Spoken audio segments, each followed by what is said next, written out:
여러분은 지금까지 희망을 긍정적인 것으로만 생각해 오셨나요? 그렇다면 오늘 이 영상은 여러분의 세계관을 완전히 뒤흔들 것입니다. 19세기 독일의 철학자 니체는 충격적인 말을 남겼습니다. 희망은 실제로는 가장 악한 것이다.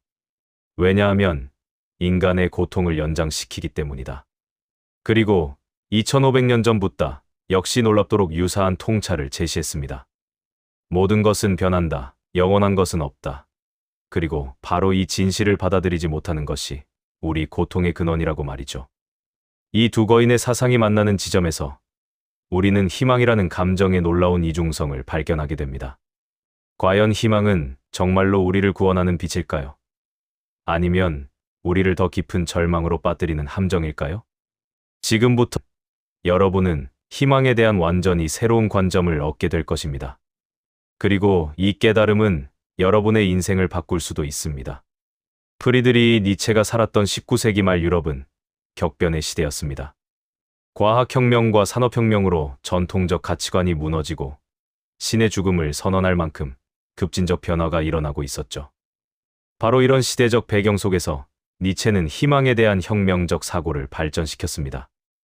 니체에 따르면 희망이야말로 인간을 가장 교묘하게 속이는 감정입니다.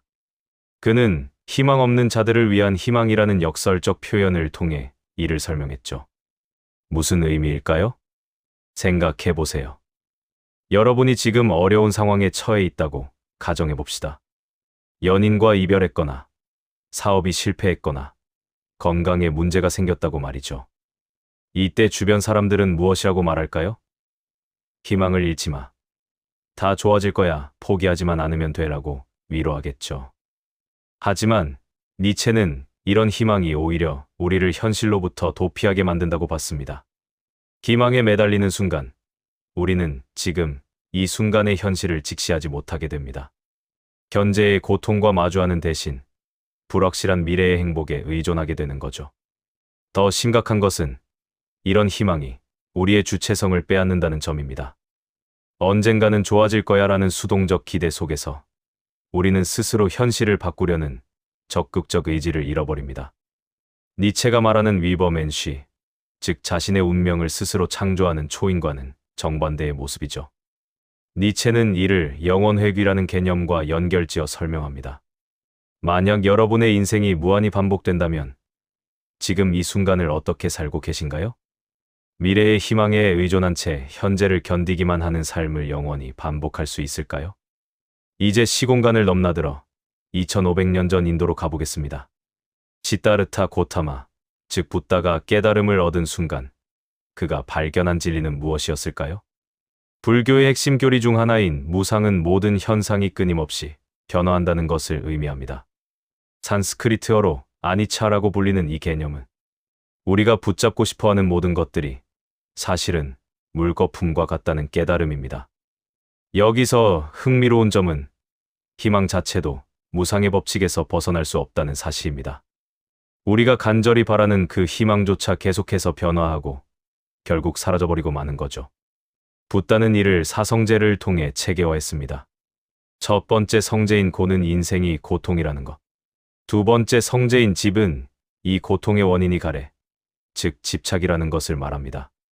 그리고 세 번째 성제인 멸은 이 고통이 소멸될 수 있다는 것. 네 번째 성제인 도는 그 방법을 제시합니다. 여기서 핵심은 희망이라는 감정 자체가 집착의 한 형태라는 점입니다. 우리는 특정한 결과를 원하고 그것이 이루어지기를 간절히 바랍니다. 하지만 이런 집착이야말로 고통의 근본 원인이라는 거죠. 예를 들어 생각해 보세요. 여러분이 꿈꾸던 직장에 입사하기를 간절히 희망한다고 가정해 봅시다. 그 희망이 이루어질 때까지 여러분은 계속해서 불안하고 초조할 것입니다. 그리고 만약 그 희망이 실현되지 않는다면 절망에 빠지겠죠. 심지어 희망이 이루어진다고 해도 곧 새로운 희망이 생겨나고 다시 그 희망에 매달리게 됩니다. 이것이 바로 윤회의 고리입니다. 불교에서 말하는 해탈이란 바로 이런 희망과 절망의 무한 반복에서 벗어나는 것을 의미합니다. 모든 것이 변한다는 무상을 깊이 깨달을 때 우리는 비로소 현재 순간에 온전히 머물 수 있게 됩니다. 니체의 희망 비판과 불교의 무상 사상이 만나는 지점에서 우리는 놀라운 통찰을 발견할 수 있습니다.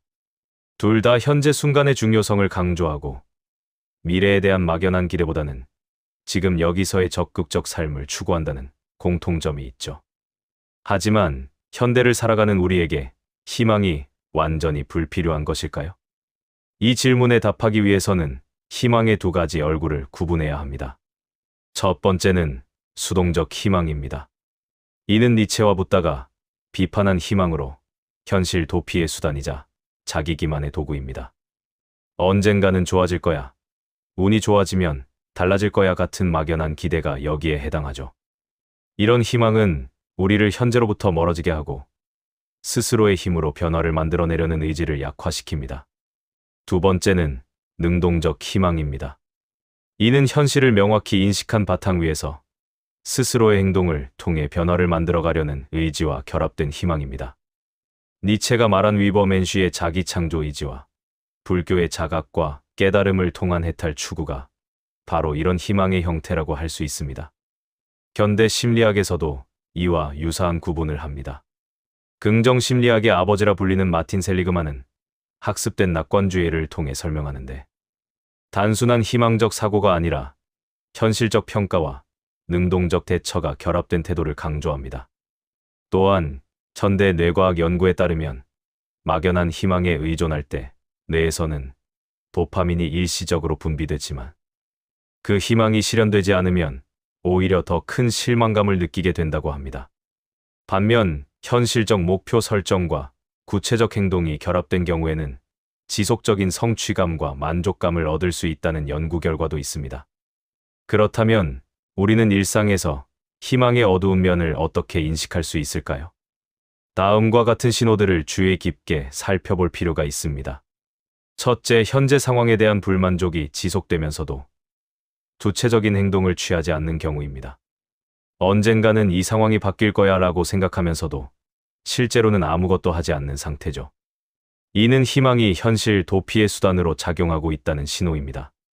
둘째, 특정한 결과에 대한 집착이 너무 강해서 다른 가능성을 보지 못하는 경우입니다. 이것이 아니면 안 돼라는 식의 강박적 희망은 오히려 우리의 시야를 좁히고 더 나은 기회들을 놓치게 만들 수 있습니다. 셋째, 희망이 이루어지지 않았을 때의 실망감이 너무 클 때입니다. 건전한 희망이라면 실망은 있어도 그것이 우리를 완전히 무너뜨리지는 않아야 합니다. 하지만 희망의 모든 것을 걸었다면 그 실망은 파괴적일 수 있습니다. 니체는 이런 상황을 깊은 절망이라고 불렀습니다. 하지만 역설적이게도 이 깊은 절망이야말로 진정한 자유로 가는 문이라고 봤죠. 모든 거짓 희망이 무너질 때 우리는 비로소 있는 그대로의 현실과 마주할 용기를 얻게 됩니다.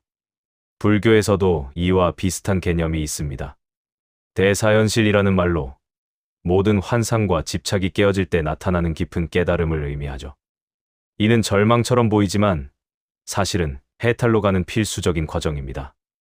그렇다면 우리는 희망 없이 어떻게 살아갈 수 있을까요? 이 질문 자체가 이미 잘못된 전제를 담고 있습니다. 희망을 완전히 버리라는 것이 아니라 희망과 건전한 관계를 맺는 방법을 배워야 한다는 것이죠. 첫 번째 대안은 현재 순간 집중입니다. 불교의 마음챙김 수행과 니체의 지금 여기 철학이 만나는 지점이죠. 미래에 대한 걱정이나 과거에 대한 후회에 사로잡히는 대신 지금 이 순간에 온전히 집중하는 연습을 하는 것입니다. 이는 단순히 현재만 생각하라는 뜻이 아닙니다.